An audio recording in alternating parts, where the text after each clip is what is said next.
So how do we go about blocking websites with Python? Well, Windows, Mac or Linux, they have a hosts file, which is something like this. So this is the host file, and if you open this host file, you'll see some lines there.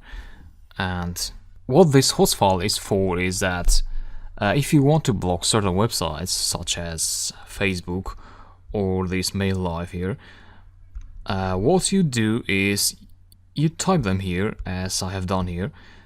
I have typed them via Python in this case, but you can also type them manually, but in that case you don't have control on the times when you want them to be here. So if you have a look at this, this is saying that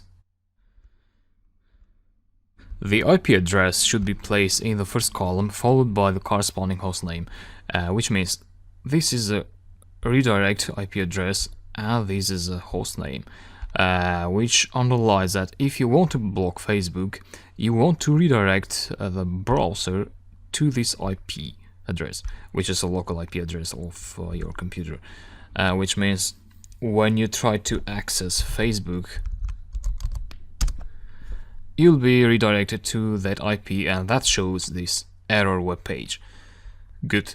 Now this host file on Windows, it is located in this directory here.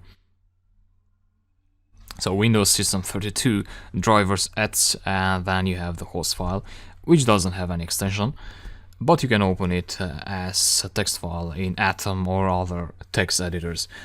On Linux or Mac, that host file path would be something like this and hosts.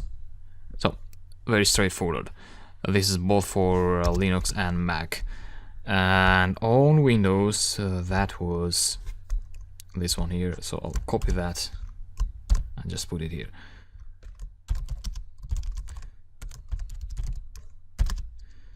So that's for Mac and Linux and Windows.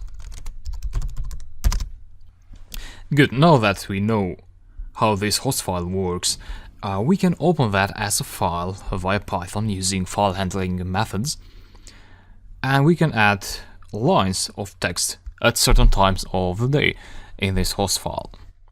For instance, let's say I work between 8 AM and 4 PM. In that case, I'll write a Python script that runs the entire day and checks let's say every 5 minutes. It checks the time, and if it's past 4 PM, then it will delete these 2 lines. But if you are between 8 and 16, Python will add these 2 lines in this host file, and the host file will block access to these 2 websites. So that is starting to make sense, I believe.